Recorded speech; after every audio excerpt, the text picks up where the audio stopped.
Kitab Al-Fatihah. Bismillahirrahmanirrahim. Alhamdulillahirabbil alamin. Salatu wassalamu ala maliki iyyaka na'budu shiratal mustaqim. Bismillahirrahmanirrahim. Alhamdulillahirabbil alamin wa bihi nasta'in ala umuri dunya waddin wa ala alihi wa sahbihi wa man tabi'ahu wa walah. Rabbi israh li sadri wa yassir li amri wahlul 'uqdatam min lisani yafqahu qawli amma ba'd. Assalamualaikum warahmatullahi wabarakatuh.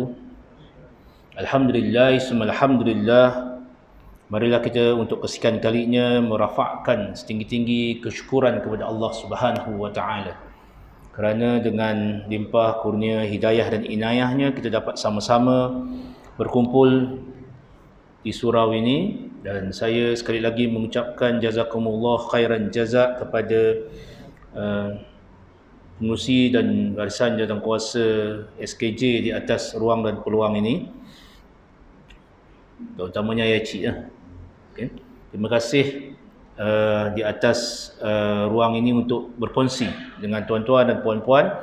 Kalau bulan lepas kita bercakap berkenaan dengan NCDs. NCDs adalah non-communicable disease, penyakit yang tidak berjangkit melalui jangkitan kuman, bakteria, virus, ataupun fungus ataupun mikroorganism yang lain lah. So untuk mauduk kali ini saya memilih topik kanser kerana di Kemaman ni kes kanser agak rampant, agak sering kita temui, dan kebanyakan kes yang ditemui adalah late stage. Kalau ada stage sampai 5 tu sampai stage 5, tapi kebanyakan stage kanser ni sampai 4. So end stage biasanya, di mana kadang-kadang datang tu kita tak boleh nak buat apa dah. Okay. So hari ni saya memilih topik kanser. Dan di hujung nanti mula-mula saya akan cuma bercakap tentang kanser secara umum.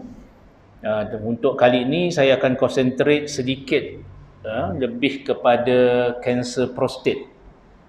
Mungkin masa yang akan datang saya akan bercakap tentang kanser-kanser yang lain. Kita ada banyak jenis kanser. Tuan-tuan dan puan-puan, kita melihat bahawa setiap tahun, saban tahun ada hari. Kat Malaysia ni macam-macam hari ada. Kan? Kita baru lagi hari guru, kan? Hari jururawat, hari ibu, hari bapa. Hari bapa ada dah lepas dah lagi. Hari lelaki. Hari lelaki sedunia ada kot. Nanti ada hari yang nak kata lelaki tak lelaki, nak kata perempuan tak perempuan. Payah tu. Semua macam-macam hari kita ada. Dan kita ada juga hari sambutan hari baru lagi. Hari Selasa baru ni sambutan sempena hari penderma darah sedunia. Kan? Penderma darah sedunia. Kontroversi pula ada dua kali majlis perasmian. Sekali oleh pengarah hospital, sekali lagi oleh YB Kijal. Saya pun pelik. Sebab perkara tersebut tidak dibincangkan dalam mesyuarat ahli lembaga pelawat. Saya sebagai salah seorang daripada ahli lembaga pelawat Hospital Kemaman, kita tak bincangkan ada majlis perasmian. Tak apalah. Okay. Hari kanser sedunia, dan rata-rata kita melihat bahawa kanser ni antara penyebab kematian yang agak popular. Kalau barisan pertama, kedua, ketiga, dia keempat. Yang paling penting di hospital KKM yang menyebabkan kematian, sama ada tahun 2020, tahun 2018 pun, 2018 pun lebih kurang sama. Dia antara penyebab utama kematian. Yang utamanya of course bulan lepas saya beritahu, yang utamanya jantung. Jantung. Selain daripada itu dipanggil motor vehicle accident lah, accident kenderaan kan. Kalau kita lihat 5 kanser utama yang menurut gender, Menurut gender, lelaki antara kanser yang popular adalah kolorektal. Kolorektal ni adalah kanser usus besar. Usus besar. Usus ni dia ada usus kecil, usus besar, perut, daripada atas ni, daripada mulut. Kanser ni kita boleh katakan semua badan ada, semua part of our bodies. Part of our body ada kanser. Kanser telinga ada, kanser kulit ada, kanser mata, kanser hidung.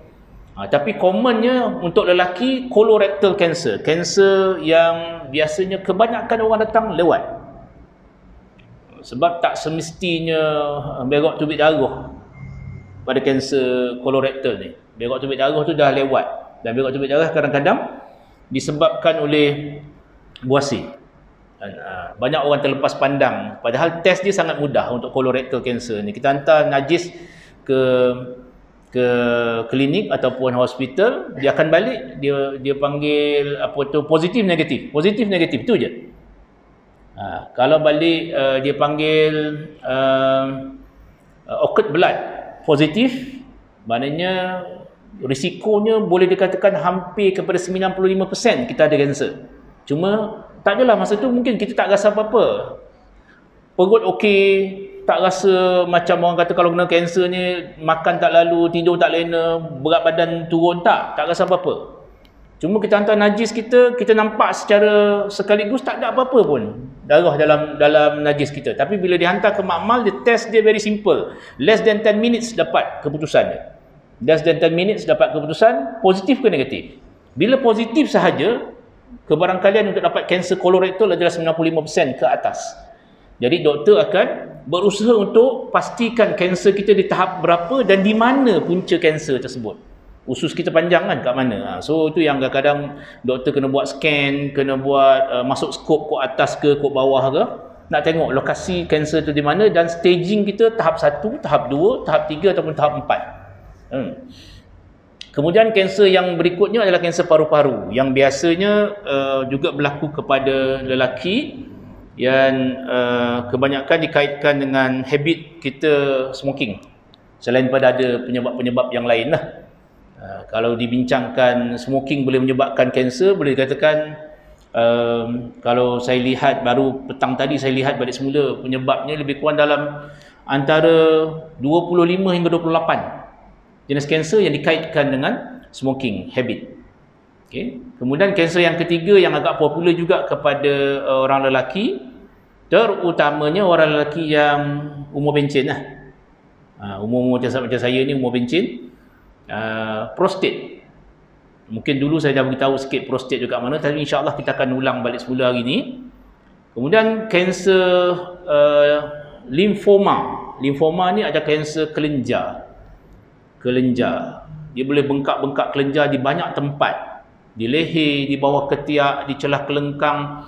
Walaupun tak semua bengkak tu mesti kanser, tetapi bila bengkak tu tak respon kepada antibiotik yang kita bagi, biasanya ada beberapa test yang kita buat untuk kesan sama ada kebengkakan pada kelenjar itu.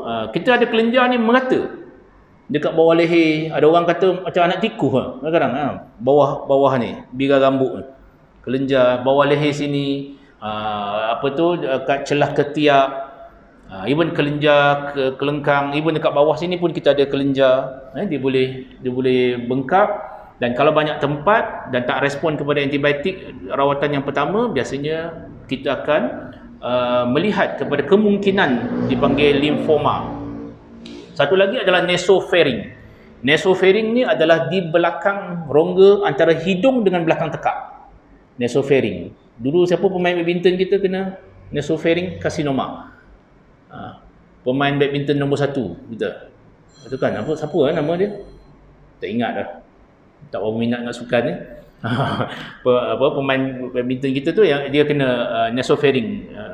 Cuma nasopharynx ni banyak yang kena adalah Chinese. Mungkin disebabkan oleh habit dia orang suka makan sup panas. Selain daripada ada beberapa risiko lain lah kalau kita bincang pasal nasopharynx. Termasuk juga yang orang yang kena kanser lidah ataupun kanser dalam mulut.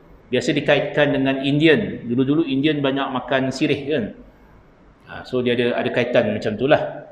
Kemudian untuk perempuan, of course, yang paling popular sekali adalah kanser payudara, breast cancer, paling popular. Okay. Sama juga orang perempuan boleh dapat colorectal cancer, kanser pangkal rahim. Tak, orang lelaki tak ada lah. Kalau kata pangkal rahim pada orang lelaki, dia pelik kan. Sama juga kanser prostat tiba-tiba jadi pada orang lelaki pun pelik. Sebab pada orang perempuan dia pelik. Orang perempuan dia tak ada prostat, orang lelaki je ada prostat. Okay. Kanser ovary dan juga kanser paru-paru juga antara kanser 5 kanser popular pada orang perempuan, dan biasanya dikaitkan dengan passive smoker ataupun second hand expiration of smokes. Husband yang isap rokok, suami ataupun kadang-kadang anak yang jadi mangsa. Okey. Kalau kita lihat, saya dah beritahu tadi ada beberapa kanser yang popular, dan kematian ini meningkat daripada masa ke semasa. Begitu juga peningkatan, kalau kita lihat dalam masa lebih kurang 10 ataupun 20 tahun, peningkatannya sangat berganda-ganda kanser ni.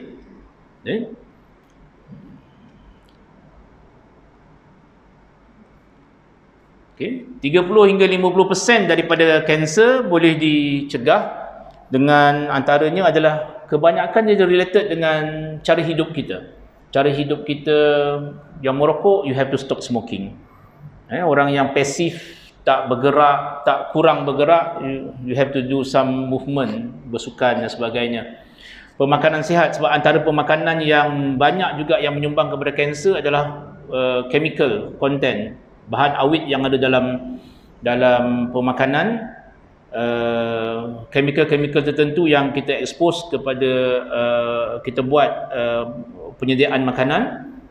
Kalau sini dia tulis kurangkan pengambilan alkohol, tapi bagi kita orang Islam memang alkohol merupakan satu perkara yang memang prohibited kan, haram.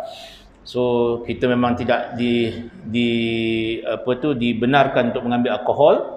Dan ada beberapa penyakit ataupun kanser tertentu, antara contohnya kanser pangkal rahim dan juga kanser hati, dikaitkan dengan jangkitan virus tertentu. Dan antara benda yang untuk kita cegah adalah dapatkan vaksin untuk pencegahan. Memang kita tak nafikan bahawa vaksin tidak 100% protect, tapi dia ada some form of protection, ada certain percentage. Dia boleh memberikan perlindungan kepada kita daripada contohnya macam hepatitis, kanser hati. Dikaitkan dengan mereka yang dapat penyakit hepatitis B, hepatitis C dan ke atas, C, D, E macam tu lah. Yang commonnya hepatitis B, memang sangat related dengan kanser hati. Kalau hepatitis C tu dia kait rapat sikit dengan HIV. Orang yang kena hepatitis C biasanya automatik lab akan check juga status HIV dia. Sebab dia ada kaitan yang rapat. Hepatitis A tak. Hepatitis A ni dia adalah self-limiting dan dia disebarkan melalui pemakanan. Orang yang menyediakan makanan yang contamination daripada tangan, biasanya tersebarnya hepatitis A, dan dia biasanya dia tak sampai kepada kanser. Macam mana kanser terjadi? Kita tahu manusia, proses pertumbuhan sel-sel kita luka, dan luka tu baik. Sebab apa? Bila kita ada luka tu baik. Bila sel kita rosak, Tuhan jadikan, Allah jadikan proses pembaikan. Sebab sel kita sentiasa berganda.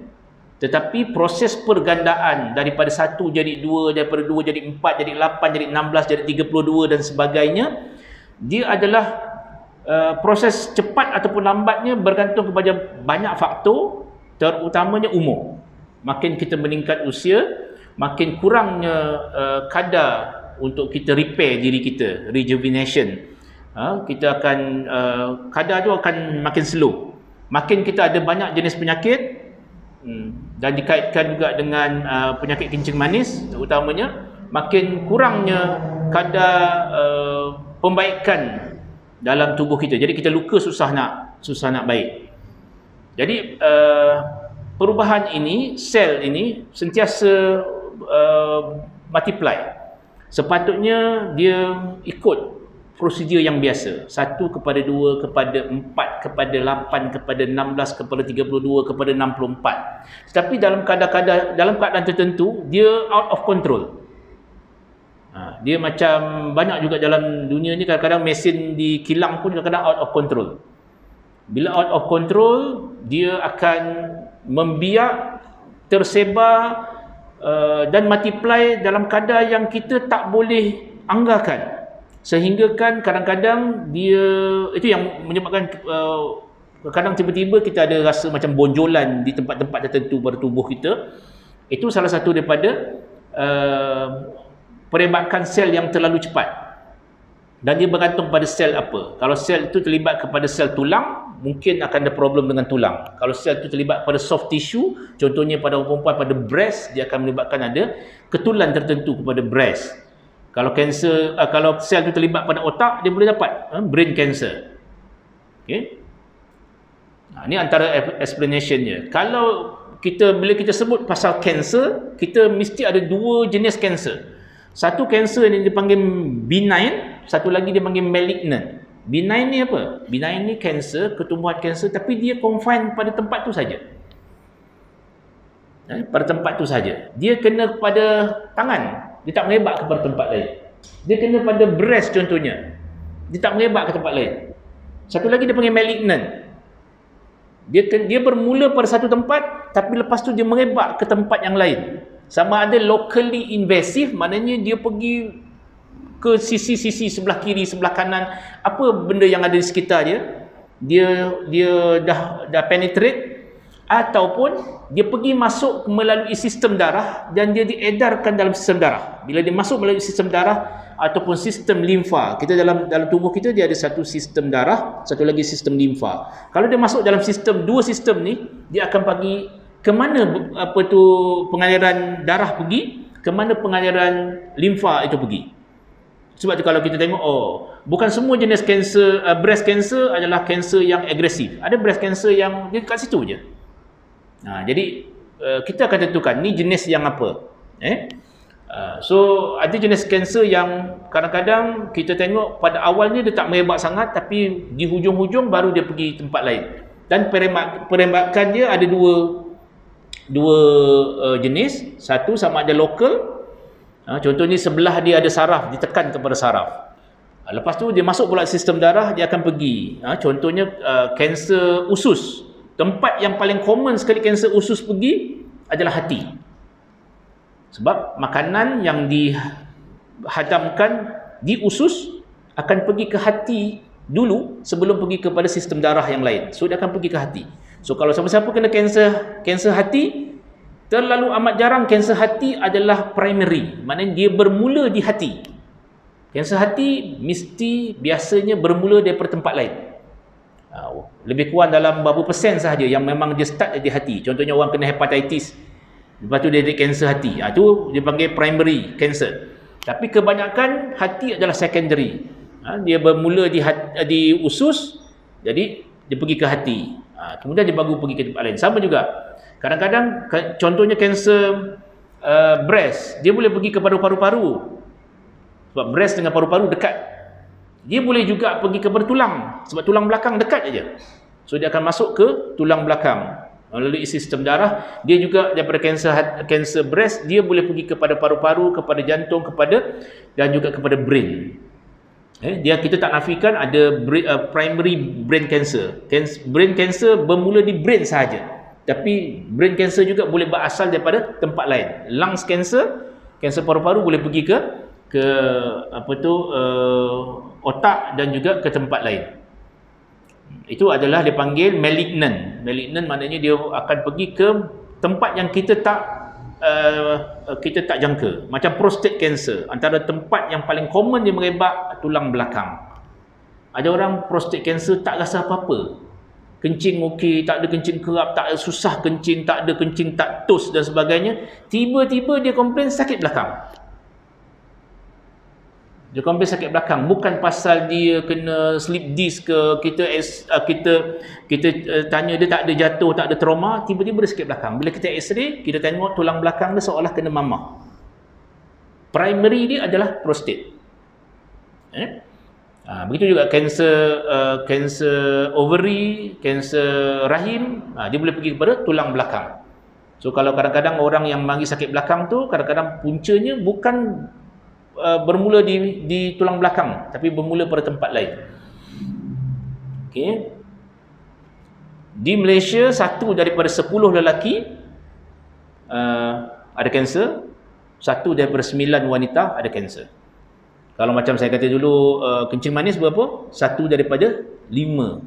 Yang paling baru ni 1 daripada 5. Kita bilang 5 orang dalam surau ni, salah seorang ada kencing manis.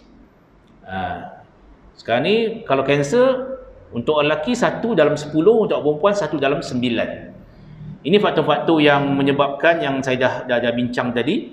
Dan kita ada 9 tanda-tanda awal yang boleh kita suspek besar kemungkinan kita ada kanser.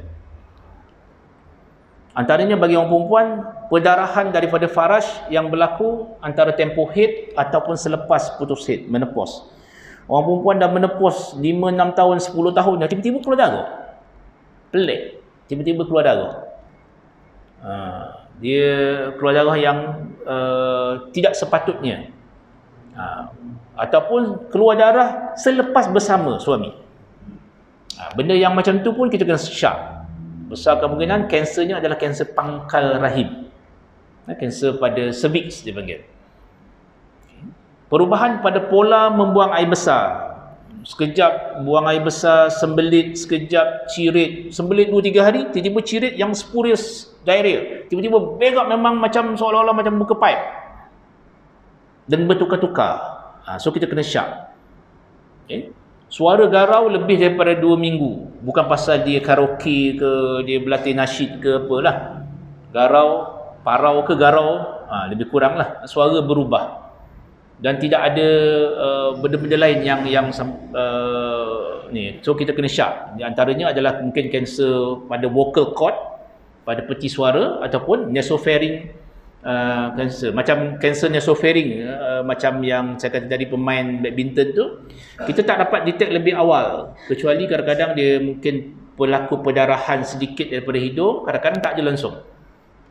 Bonjolan yang abnormal pada payudara ataupun sebarang perubahan yang dikesan pada payudara ataupun pada tempat-tempat yang lain. Ada orang kadang-kadang tak pernah bengkak pada kat belakang, tiba-tiba bengkak. Kena syak. Dan bengkak ini makin lama makin besar. Sebab banyak kita orang Melayu ni, bila kita ada butir sikit je, kita apa perangai kita? Getar. Siap getar dengan air liur. Ambil air liur bagi, air liur basi tu. Kalau getar, dia biasanya dia isunya kata risa.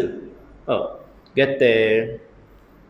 Dia kata kalau getar tu dia akan surutlah. Risa ni sama ada isinya adalah lemak ataupun kadang-kadang isinya cuma macam lendir. Kalau kita biasa tengok gam kan, budak-budak main gam di sekolah tu, walk gam tu, kadang isinya itu. Cuma biasanya sama ada risa ataupun yang dipanggil sebaceous cyst tu, bila kita getar, dia bukan kohor kecil, dia kohor besar. Sebab dia diberi laluan oleh salur darah yang banyak. Salur darah bawa makanan. Bila kita getar, kita rangsang dia. So lebih banyak makanan, lebih cepat dia besar. Ada beberapa jenis bengkak saja bila kita getar dia mungkin nampak macam kecut, tapi kebanyakannya bila kita getar dia kohor besar. Bila satu lagi tahi lalat. Kalau tiba-tiba kita tahi lalat kita makin lama makin membesar dan makin sentuh sakit, kita kena syak. Mungkin kanser. Dan banyak orang datang pasal tahi lalat ni biasa dah lewat. Bila kita nak buang tu dah tak boleh sebab dia dah berakar ke dalam. Itu biasanya kanser kulit. Okay. Sakit ataupun ketidakselesaan pada perut yang berterusan, kita kena syak. Sebab tu sekarang ni kalau lebih pada 2 minggu sakit, kita syak gastrik, medu, hulu gang lah. Dok saya settle, makan ubat macam-macam dah. doktor akan start buat investigation. Antara investigationnya adalah sama ada dia buat ultrasound scanning, buat MRI, buat CT scan ke, ataupun yang paling common sekarang ini adalah masuk kamera. Waktu yang takut tu. Sikit-sikit masuk kamera. Sikit-sikit masuk kamera. So masuk kamera dalam usus ni, dalam perut sama ada kok atas ataupun kok bawah adalah nak tengok betul-betul. Sebab kalau kita scan kok atas, kadang-kadang kita nampak bayang-bayangan. Tapi bila kita masukkan kamera kok atas ataupun kok bawah, kita boleh tentukan terus tempat di mana berlakunya ada abnormality dan kita boleh ambil sampel. Ambil sampel, tahu terus. Kanser jenis apa dan dah tahap yang keberapa. Itu tujuan kenapa kadang-kadang tu dia panggil scope. Yang atas dia panggil OGDS, yang bawah dia panggil sigmoidoscopy ataupun kolonoskopi. Batuk yang berterusan sama ada kohok dia berdarah ataupun tidak. Batuk berterusan ni kadang-kadang yang paling common sekarang di Malaysia adalah TB ya. TB. Sebab tu sekarang ni kalau batuk, dia garis panduannya batuk lebih daripada 2 minggu, dan kadang-kadang berkahak, dia suruh pergi hantar kahak 3 hari berturut-turut.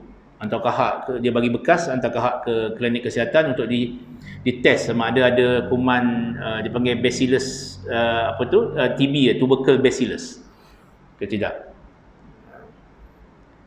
Tapi batuk berdarah juga salah satu daripada tanda-tanda sama ada kita ada kanser di salur pernafasan ataupun dalam paru-paru sendiri.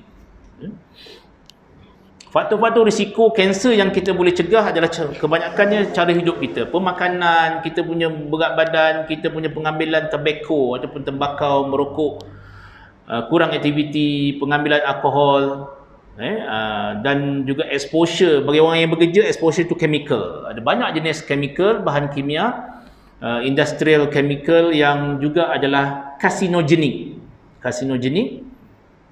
yang boleh menyebabkan kanser, ataupun ada satu aktiviti yang dipanggil mutagenicity. Dia boleh menyebabkan mutant kepada DNA kita. Dia berubahnya DNA certain part daripada kita punya badan menyebabkan kanser akan mudah terbentuk. Ini antara mengisap rokok dan juga risiko kanser. Macam-macam jenis kanser lah yang dikaitkan. 21% daripada rakyat Malaysia mengisap rokok dan 5% yang ada isap vape. So ini adalah risikonya, antaranya kanser hidung dan sinus, paru-paru, buah pinggang, leukemia, mulut dan tekak, hati, pankreas, pundi kencing, larynx ataupun vocal cord, peti suara, perut, usus besar, esophagus adalah yang ke atas ni, cervix, pangkal rahim dan juga ovary. So saya dah pergi tadi secara ringkas berkenaan dengan kanser, kemungkinan yang berlaku. So malam ni seperti yang saya janji, saya akan concentrate kepada prostate cancer. Prostate ni orang lelaki saja ada dah. Kalau orang perempuan ada, dia nampak macam pelik, mungkin dia tukar jantina. Prostate ni dekat mana? Prostate ni sebab dalam surau. Kalau tak, biasanya kita boleh tunjuk gambar-gambar seksi-seksi sikit lah kat mana nak tahu prostate. Tapi dalam surau ni kita bagi dia ada tapisan sikit. So prostate adalah di leher pundi kencing. Prostate di leher pundi kencing. Prostate ni apa fungsi dia? Prostate ni fungsi dia adalah keluarkan air mazi bagi orang lelaki. Air mazi keluar waktu bila? Waktu ada arouse, kan? Ada rasa keinginan seksual tu, dia keluar yang cair tu. Air mani dia pekat. Sebab tu air mani dia tak najis kan? Air mazi dia najis. Sebab dia keluar pada mula-mula dan dia keluar juga ikut salur kencing. Jadi dia biasanya ada some form of air kencing punya yang daripada atas tu, dia keluar sikit. Okey. Prostat ni dia respon kepada hormon testosteron bagi orang lelaki. Makin tingginya hormon testosteron orang lelaki, dia akan ada respon kepada pembesaran kelenjar prostat. So saya kata tadi, prostat duduk kat mana? Dekat leher pundi kencing. Kalaulah kita bayangkan ini pundi kencing, ini salur kencing, dia duduk kat situ. So bila dia membesar, dia biasanya pembesarannya agak ketara bila berumur dalam sekitar 50 ke atas. Cuma ada setengah-setengah orang yang kadang-kadang umur 30 lebih pun ada. Saya pernah buat ultrasound scanning, umur 38 pun nampak kelenjar prostat dia besar. Tapi kebanyakan orang umur 50 ke atas, kelenjar prostat dia besar. Bila kelenjar prostat besar, apa yang berlaku? Dia bukan membesar keluar sahaja. Kalau tengok gambar rajah tu, dia bukan membesar keluar sahaja. Dia juga membesar ke dalam. Dengan erti kata lain, dia mencekik salur kencing. Bila dia mencekik salur kencing, itulah kita ada respon kepada kalau batang leher kita kena cekik, jadi mana? Kita lemas. Jadi kalau pundi kencing kita kena cekik, kita akan ada tanda-tanda pada sistem kencing. Antaranya, kita susah untuk kontrol kencing. Dan kita rasa kita nak kencing, kita kena pergi lalu. Lambat sikit kita rasa macam, gua rasa macam ada neles sikit. Itu satu. Okey. Yang kedua, kita tak boleh macam dia panggil apa, dah lepas kencing, payah nak tos. Antara garik dengan Isa ni kalau pergi kencing kat gigi, bila kita lepas bangun tu kita rasa selesai dah tadi, buang habis dah, rasa puas hati, dah hem banyak kali dah, dah hem lagi, urut lagi nak bagi dia keluar habis. Kita bangun sikit kita rasa macam neles sikit. Tu antara tanda dia. Kemudian sampai satu peringkat, dia akan menyebabkan bila kita pergi toilet nak kencing, kita tak boleh kencing sebab dia dah complete blocking. Jadi cekikan tu dah complete betul-betul. Jadi air kencing tak boleh nak tubik ni. Itu yang kadang-kadang pergi hospital, pergi klinik, doktor akan masuk wire kod depan untuk keluarkan air kencing. Dan kencing dia akan jadi malam, dia akan kencing lebih kerap. Walaupun orang kencing manis kadang-kadang kalau gula tinggi pun dia boleh kencing kerap. Tapi kalau tak ada kencing manis, kencing malam sampai lebih daripada 3 kali bangun, ataupun ada setengah orang sejam sekali dia kena bangun, dia cek kencing manis tak ada. Antara benda yang common adalah prostat. Prostat boleh membesar secara tadi benign dan boleh membesar secara malignant. Okey, benign ni dia panggil BPH, benign prostatic hyperplasia. Dia membesar tetapi dia bukan kanser. Yang kita takut adalah membesar dan dia jadi kanser. Ramai orang yang kena benign BPH, benign prostatic hypertrophy ni, untuk umur dalam sekitar 50 ke atas, masuk umur pencen, umur 70 kadang-kadang ada problem dengan kencing. Dan bila kita bagi ubat biasa-biasa untuk kecutkan dia balik semula, insya-Allah, dan alhamdulillah dia respon bagus. Tetapi bila kita dah try bagi ubat, dia tak juga respon, kita kena sharp, ada something else. Okay? Kenapa orang prostat dia kencing kerap? Kita beritahu tadi, bila dia dicekik di leher, cuba tengok gambar rajah yang kedua, dia panggil prostatic hypertrophy tu. Dia rasa dia kencing habis. Kalau ada dalam air kencing tu ada 100, dalam bunyi kencing ada 100 ml, dia rasa dia kencing habis keluar 100 ml tu. Tapi actually tak. Mungkin ada 15 ataupun 20 ml tinggal. Sebab penyempitan tu tidak mengizinkan contraction pundi kencing, squeeze dia habis-habis. Seolah-olah lepas tu kosong, tak ada dah air kencing dalam.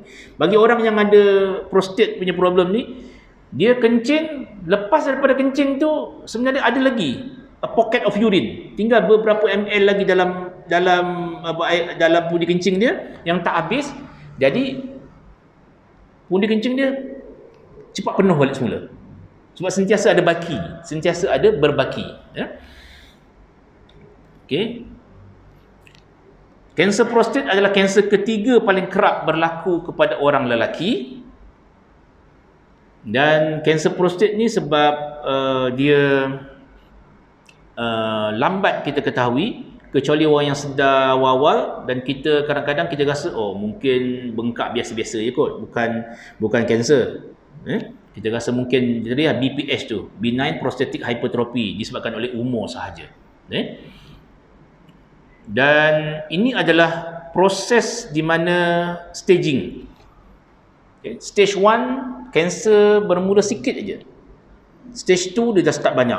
Stage 3, stage 4 dia dah start merebak keluar daripada prostat. Maknanya kalau kita detect kanser prostat di tulang belakang, maknanya stage 4. Pada kebanyakan keadaan, bila kanser yang berkenaan kita detect pada tempat lain, contohnya breast cancer, kita detect pada paru-paru, stage 4. Dia tak duduk di breast saja, dia duduk dekat paru-paru, biasanya stage 4. Sama juga bila kanser usus, kita detect kanser usus tu hasil daripada kita kesan oh ada kanser di hati. Maknanya kanser usus kita kebanyakan stage 4. Sebab tu orang kata kanser ni banyak orang datang kemudian. Dan kita dapat detect asal kanser tu adalah disebabkan oleh dia pergi kepada secondary dia. Jadi untuk yang itu kita kena macam tadilah saya dah beritahu 9 tanda-tanda yang berkemungkinan untuk dapat kanser. Jadi kita kena sentiasa aware, dan bila ada abnormality kita kena pergi ke klinik ataupun ke hospital untuk buat ujian saringan. Prostat ni antara ujian saringan kita, yang pertama tadi dia ada simptom, kan, tanda-tanda macam mana dia prostat. Kekerapan kita kencing, terutamanya malam, kita tak boleh nak hold bladder, tak boleh nak berasa nak kencing tak boleh kena pergi lalu. Lepas kencing dia titik pula. Ataupun ada episod-episod tertentu di mana kita nak rasa nak kencing tapi pergi toilet tak boleh keluar. Kita kena syak. Besar kemungkinan prostat kita ada masalah. Okay. Antara ujiannya biasa pergi ke jumpa klinik, ni yang orang tak nak lagi. Bila syak aja kanser prostat, doktor akan masuk jari. Dia pakai glove lah, dia bukan masuk jari biasa-biasa. Ni bukan sodomi ni. Dia masuk jari, dia check ke belakang. Dia check sebab orang lelaki dia bukan macam orang perempuan. Kan, orang perempuan faraj dia ada ruang yang besar. Orang lelaki kita nak check prostat dia adalah melalui dubur. Kita masukkan jari, kita rasa di belakang, di bahagian ala ke depan. Macam tu, doktor akan rasa tu. Tujuannya adalah nak rasa orang yang normal sepatutnya kita rasa sikit je. Tapi bila kita masuk tu kita rasa seolah buku atau benjolan tu besar dan dia hilang lekuk. Dia biasanya dia dekat tengah-tengah dia macam love. Bila kita rasa tu kita boleh rasa macam lekuk je. Bila hilang lekuk tu besar kemungkinan kanser. Ataupun kita rasa permukaan dia dah bukan smooth, bukan licin. Dia dah macam ada bergerigi. Dah bonjol-bonjol sikit, kita tahu ini kanser. Okey, kemudian itu dia panggil digital rectal examination. Itu tak confirm. Okey. Sekarang ni orang tak nak buat macam tu, tak nak masuk, tak nak minta doktor check pakai jari, walaupun itu antara yang dia panggil yang biasa tradisionalnya kita buat macam tu. Dia buat scan. Sama ada ultrasonic scanning. Kita boleh ukur berapa besar. Bila kita buat ultrasound macam orang perempuan mengandung tu, tapi kita tak tengok orang lelaki mengandung ke tak. Kita tengok prostat dia punya saiz. Ukur saiz dia. Dia ada saiz yang normal, saiz yang abnormal. Lepas tu kita boleh juga ada kalau ultrasound scanner tu hot canggih sikit, kita boleh masukkan color, kita boleh nampak pengajaran darah kepada prostat. Kalau yang contohnya ada kanser, pengajaran darah dia sangat aktif. Dia merah banyak dot-dot merah pada prostat, kita akan syak. Besar kemungkinan prostat you besar ni sebab kanser. Itu alternatif kepada orang yang tak nak tu. Ataupun ada juga ultrasound yang kita masukkan, dia macam ultrasound orang perempuan yang masuk ke bawah. Ada juga ultrasound untuk orang lelaki masuk ke punggung. Instead of guna jari, guna pakai ultrasound pun boleh. Kemudian kita buat analisis air kencing. Tapi analisis air kencing ni dia tidak definite. Sebab kalau katalah air kencing ada darah, mungkin pun dia kencing sendiri yang problem. ataupun mungkin dia ada batu karang, mungkin dia ada kanser pada pundi kencing. Dulu saya pernah cerita ada orang yang datang ke klinik, dia bawa air kencing dia letak atas meja saya, warna macam sirap yang tak lancur lagi. Biasa kalau warna macam tu is not, perdarahan itu bukan pasal batu karang. Kalau macam warna merah sangat, kita syak kanser. Bila saya buat scan, tengok dekat pundi kencing dia, memang dia ada kanser bladder, pundi kencing, kanser pundi kencing. Dia macam cauliflower, macam apa, bunga kobis punya features. Okey, ujian air kencing dia tak tepat. Tapi dia kalaulah kita perasan tiba-tiba air mani yang ada darah, kita kena syak. Dia punya peratusan lebih tinggi. Air mani tu kalau ada darah, kita syak kanser prostat lebih tinggi. Dalam air kencing ada darah, tak semestinya. Bila air mani ada darah, kanser prostat lebih tinggi sebab air mani pun melalui prostat juga. Okey. Kemudian ujian yang lain kita buat adalah bila kita dapat tahu melalui scan ataupun melalui digital examination tadi ada bonggolan, doktor akan minta untuk ambil sampel sikit. Sampel tu nak classify prostate cancer ni jenis apa. Okey. Kalau prostate cancer ni jenis yang agresif, treatment dia berbeza. Dan ada satu lagi ujian yang dibuat, ujian darah untuk tentukan screening untuk prostate cancer, dia panggil PSA. PSA ni adalah prostatic specific antigen. Tapi ujian ni dia ada kontroversi sedikit. Dia bukan ujian untuk detect. Saya nak beritahu, dia bukan ujian untuk detect, tapi ujian dia lebih kepada untuk monitor orang yang ada kanser. Banyak orang guna PSA ni, konon-konon wah PSA normal, so saya tak ada kanser prostat lah. Tak betul. Ada banyak kajian kata PSA dia tidak related secara direct kepada detection, tetapi dia monitor progress of prostate cancer. Okay, tandanya saya beritahu tadi, kerap buang air kecil terutamanya pada waktu malam, aliran kencing tidak lancar, mana tak laju macam biasa. Dulu-dulu kalau kita bandingkan, kalau kita kencing berdiri masa muda dulu, kita boleh pancut jauh. Dan ni dah hampir dekat kaki je pancutan tu. Kalau dulu masa budak-budak tu bertanding sama kawan-kawan, siapa dia hot jauh kali kencing. Len ni dia betul-betul dah selang mungkin dalam 3-4 kaki daripada kaki je. Dia dah tak jauh, pancutan tak jauh. Itu antara tandanya. Sakit berpanjangan pada bahagian tulang belakang, bahagian pinggul, pinggang, ini biasanya kebanyakan kalau kanser dah late stage.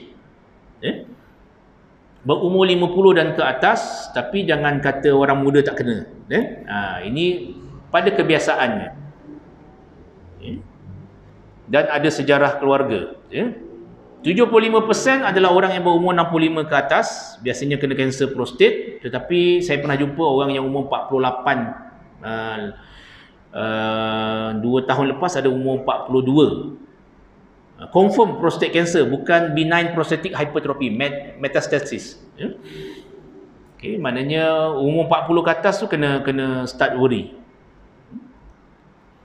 Ujian saringan saya beritahu tadi, paras PSA ataupun prostatic specific antigen yang tinggi. Of course kalau ujian PSA tu tinggi sangat, kita kena syak lah.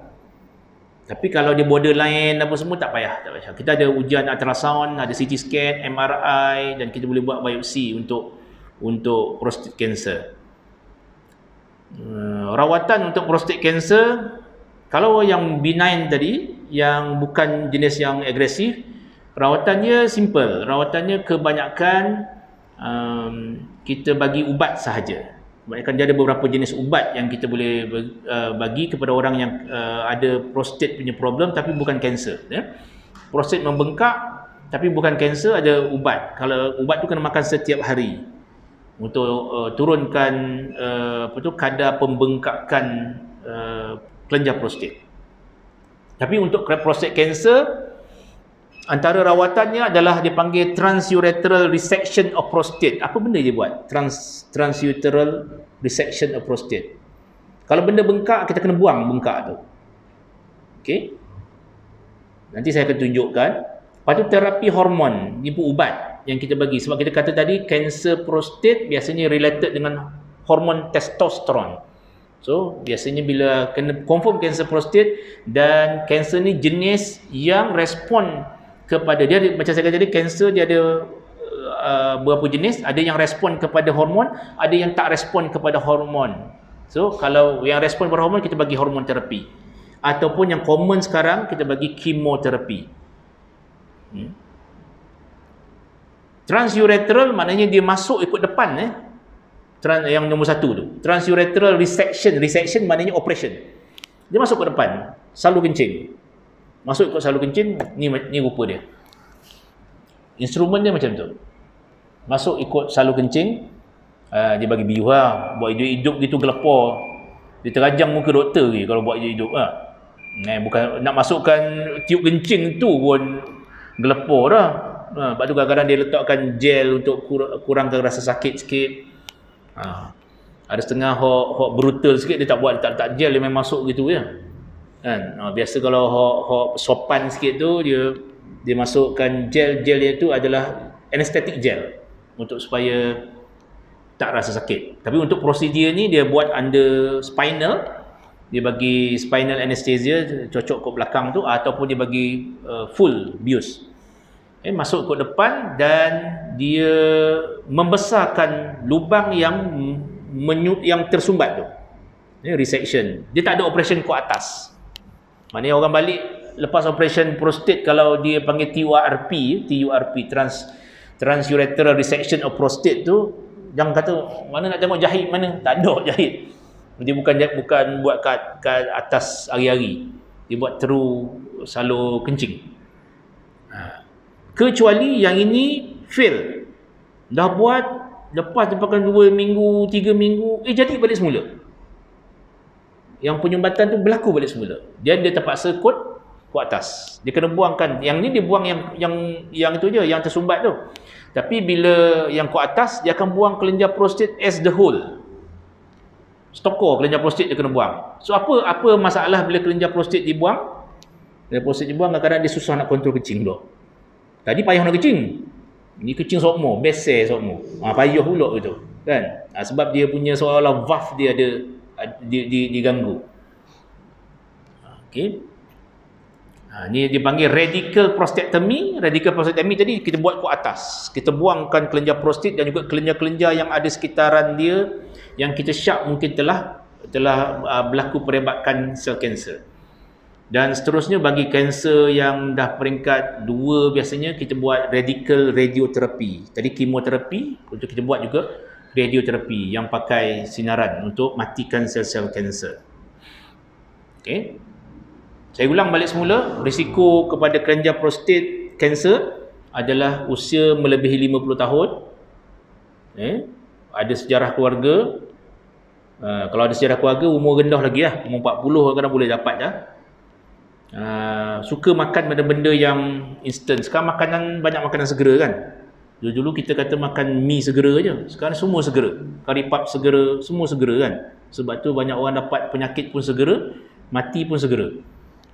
Banyak nak segera, banyak pengawet. Antara pengawet makanan, ada banyak jenis pengawet makanan yang kalau kita tengok dekat website Kementerian Kesihatan tu, yang dilinkkan kepada karsinogenik, termasuk yang macam jenis kita banyak makan dulu orang suka beli jeruk yang dalam balang kan, dia ada boric acid lah, dia letakkan pengawet. Itu antara benda-benda yang memberikan kepada kita risiko kepada kanser. Bukan semestinya prostat lah, ada banyak benda lain. Ada juga berlakunya mutasi genetik disebabkan oleh exposure kepada bahan kimia yang mungkin ada di tempat kerja. Gejalanya kencing berdarah, macam saya beritahu tadi, kencing berdarah. Kalau kencing berdarah sahaja tak semestinya. Kadang-kadang mungkin kanser tu pada pundi kencing sendiri. Kalau urin berdarah memang merah sangat, biasanya bukan daripada prostat, bukan daripada batu karang, biasanya kanser. Kalau berdarah dalam pasal ni, kadang-kadang kita tak perasan. Bila kita cek tu baru kita kata, oh ada darah. Kita tengok tak ada darah, tapi bila kita hantar ke makmal, dia come back as ada sel darah. Tekanan air kencing berkurangan tadi menyebabkan kita tak boleh kencing pancut jauh. Pancut kita dekat. Okay? Tidak mampu kencing sambil berdiri. Ada orang kadang-kadang tak boleh berdiri, duduk. Tak boleh duduk, kadang-kadang puas dia tekan pula budi kencing dia.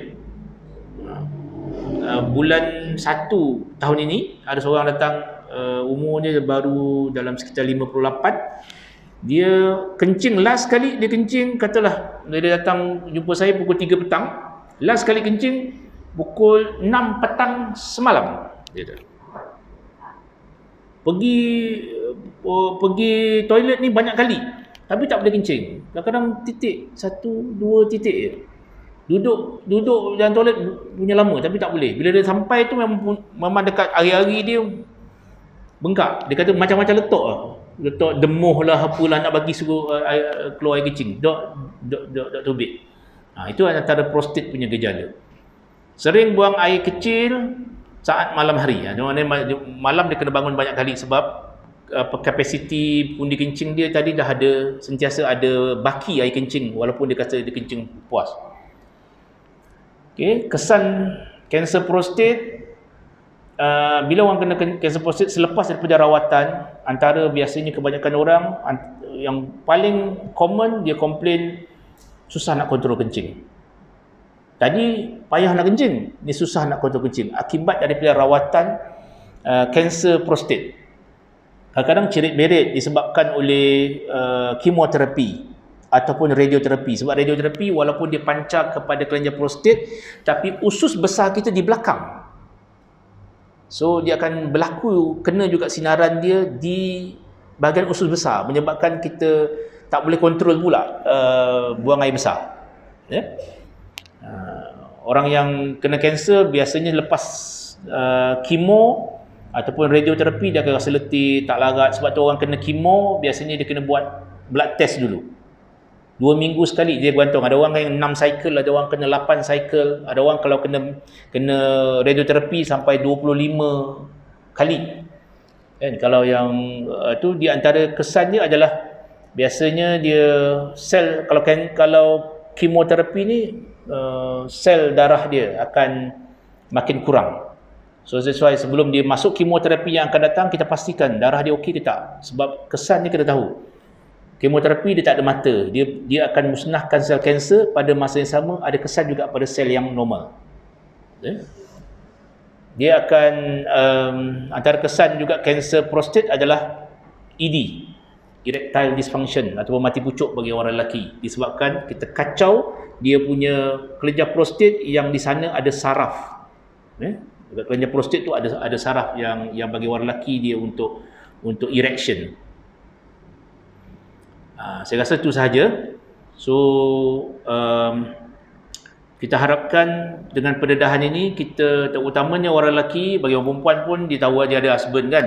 Dia tahu kalau tengok husband dia lain macam sikit, kongsi-kongsi tanda-tanda tu, minta suami ataupun tuan punya badan pergi mana-mana klinik ataupun hospital untuk cek. Dan kita insya-Allah kita cuba kesan kanser ini lebih awal, sebab kalau baru stage 1, kebanyakan kanser curable. Tapi kalau dah sampai masuk stage 3, stage 4, kita akan dapati kita akan ada palliative treatment sahaja. Orang sakit kita bagi ubat tahan sakit, orang yang tak boleh kencing kita masuk tiub, benda-benda macam tu sahaja. Sebab tu kita beritahu tadi 9 tanda-tanda yang disyaki kanser. Mana-mana yang kita syaki kanser tu kita cuba rawat secara yang agresif di peringkat awal, dan tak semua jenis kanser perlu operation. Ada setengah-setengah kanser tu cuma kita ubat sahaja. Wallahualam. Saya sekali lagi mengucapkan terima kasih atas peluang ini, dan insya-Allah kita bertemu semula pada bulan depan kalau tak ada apa arah melintang. Minggu ke-3 Khamis minggu ke-3 insya-Allah. Kalau pun bukan saya, mungkin ada sahabat-sahabat saya daripada Papisma yang akan mengambil alih untuk topik kesihatan. Jadi ada soalan ke? Kalau ada soalan, burning question, kalau tak tanya tak boleh. Cuba boleh-boleh. Saya setakat yang saya boleh jawab, saya akan jawab. Ada soalan?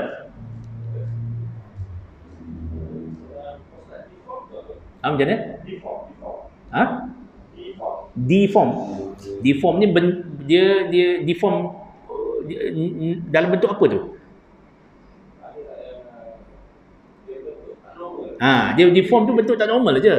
Dia boleh jadi kanser, boleh jadi bukan kanser. Kadang-kadang dia deform, dia panggil apa?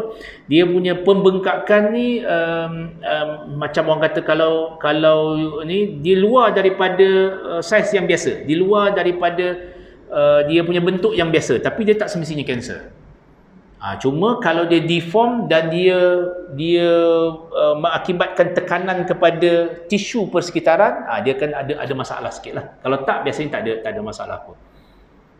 Dia deform tak semestinya kanser, tapi dia boleh jadi deform tu adalah normal variant. Sama macam orang yang deform chest. Ada orang yang dada dia bentuk macam ada orang kampung panggil dada burung. Betul? Dia normal untuk dia. Kecuali yang dada memang lekuk betul, boleh letak air pun macam seolah-olah boleh letak air. Itu akan ada problem sikit sebab paru-paru dia tak boleh kembang. Sama macam deform, kalau deform tulang belakang, mungkin ada problem sikit pada tu. Tapi deform tak semestinya kanser. Itu saja. Tak ada faham? Okey, kalau tak ada insya-Allah. Sila.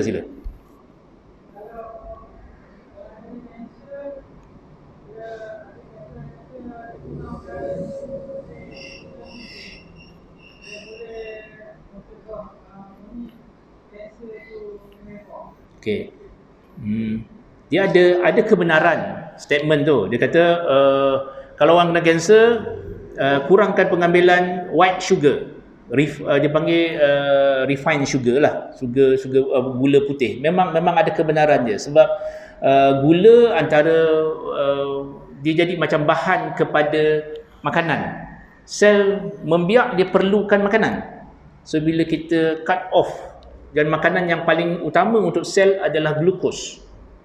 So bila kita reducekan pengambilan, bukan semestinya gula biasa saja, pengambilan karbohidrat.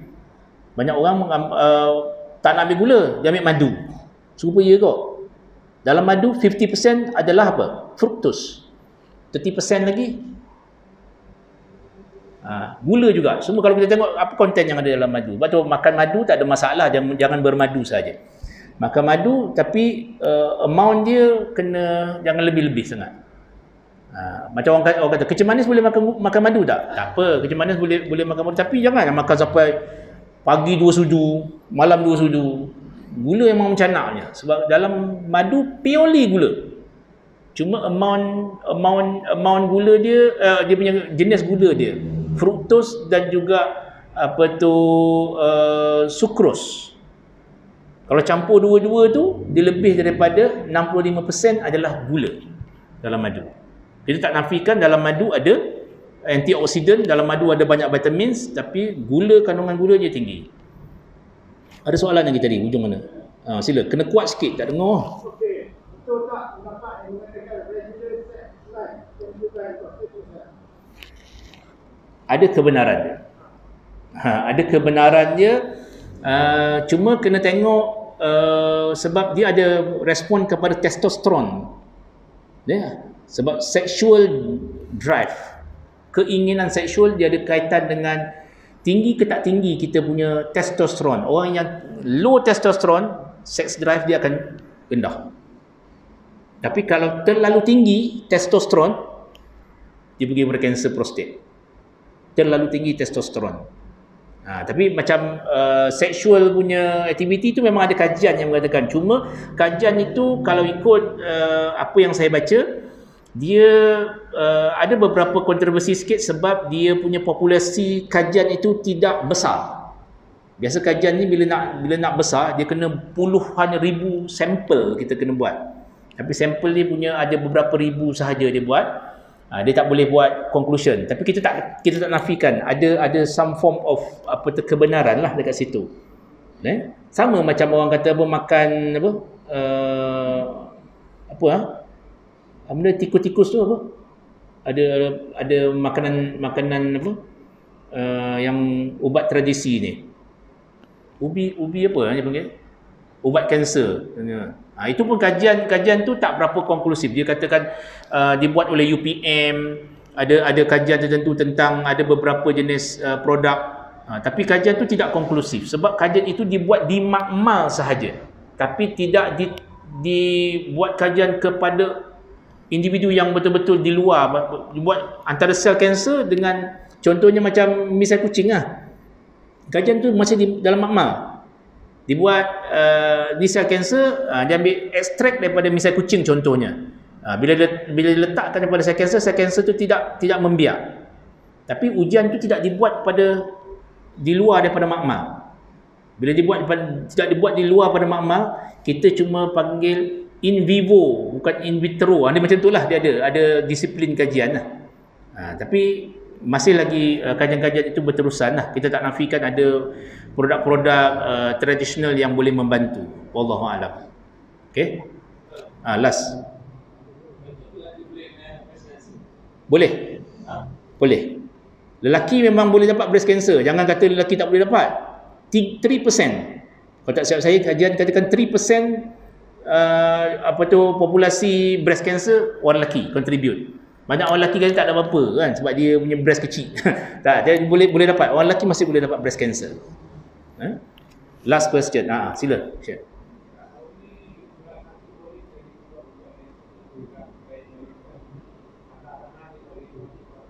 Okey.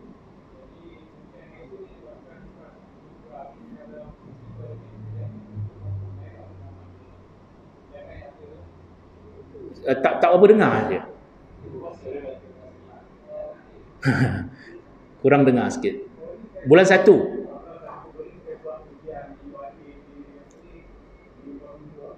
UIA. Oh, okey. Okey.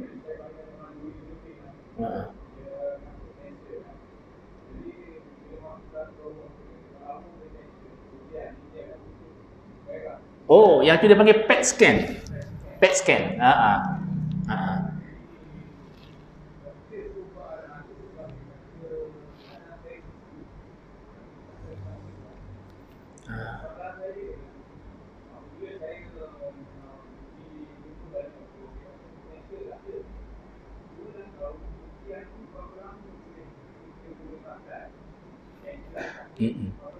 Okey. PET scan ni kadang-kadang kita buat actually bukan untuk kesan kanser secara umum. Kadang-kadang kita nak monitor kanser punya perebakan. Contohnya kita ada lungs cancer, kanser paru-paru. Kita nak tengok PET scan ni, dia adalah scan, dia buat the whole body punya scanning. Kita boleh tengok kalau tempat yang ada possibility kanser telah merebak, dia akan ada, dia panggil macam inflammation punya tanda, macam merah. Kita boleh dapatkan dia punya respon. Okey. Lakunya berapa? Lakunya bukan berapa, lakunya berapa lama? Kan? Biasanya maksimum 2 tahun. Maksimum 2 tahun. Lepas tu kalau kita ada risiko yang lain, kita memang kena repeat. Mahal juga buat tu kan. 2000 plus macam tu. PET scan dia panggil. Banyak orang yang buat PET scan ni adalah selepas, kadang-kadang kita ragu-ragu kita kena kanser ke tidak. Satu, yang kedua, kalau selepas kita kena kanser dan kita dah dapat rawatan, kita nak tengok kemungkinan tak kanser tu jadi balik semula. So kita buat PET scan untuk tentukan sama ada tak tanda-tanda awal. Kadang-kadang bonjolan tak ada lagi, tapi dia dah tunjukkan tanda-tanda inflamasi tu, so kita boleh dapat detect lebih awal. Itu dia panggil PET scan. Cost dia agak expensive. Minyak ganja. Popular. Tu belum ketum lagi. Minyak ganja dia lebih kepada, bukan kalau ikut kajian yang dibuat adalah antara rawatan untuk painkiller. Orang kena kanser sakit secara fizikal dia sakit, dan kadang-kadang mentally pun dia sakit. So minyak ganja tu digunakan untuk, dia ada 2 komponen dekat situ. Satu sebagai painkiller dia. Yang kedua, dia macam merencatkan proses multiplication of cell cancer. Setakat ni kajian tu setakat tu sahaja. Tak ada kata dia macam rawat direct, tapi dia tak merebak. Kalau katalah sepatutnya daripada 1 jadi 2, 2 jadi 4, 4 jadi 8, 8 jadi 16, 16 jadi 32, dia akan rencatkan proses tersebut. So dia akan slow down lah. Cuma ada beberapa kajian yang lain, contohnya dia orang buat kajian di Hong Kong dan juga di Thailand. Ada beberapa, dia respon kepada beberapa jenis kanser, bukan semua jenis kanser. So kita tak kata dia, cuma di Malaysia tak boleh buat kan. Ganja je kena, gigi kena kan. Padahal dia ada kebaikan, sama je macam ketum pun ada kebaikan je. Cuma kena apa tu, macam orang kata kalau ganja tu dia panggil medical grade, dia lain sikit. Kalau saya saja buat dia jadi benda lain. Boleh higap pula mari duduk dalam kan. Wallahualam. Ketum pun bagus, tapi dia tengok ketum ada banyak jenis. Daun ketum bukan biasa-biasa punya. Daun ketum dia ada kalau tak salah saya, yang dia ada dua jenis daun ketum sahaja yang berguna untuk medical. Kita ada lebih kurang 8 jenis spesies daun ketum. Ni bukan nak promote ketum ni. Sebab Kedah nak promote ketum kan. Wallahu a'lam. Aqulu qawli hadza wa astaghfirullah li wa lakum. Wassalamualaikum warahmatullahi wabarakatuh.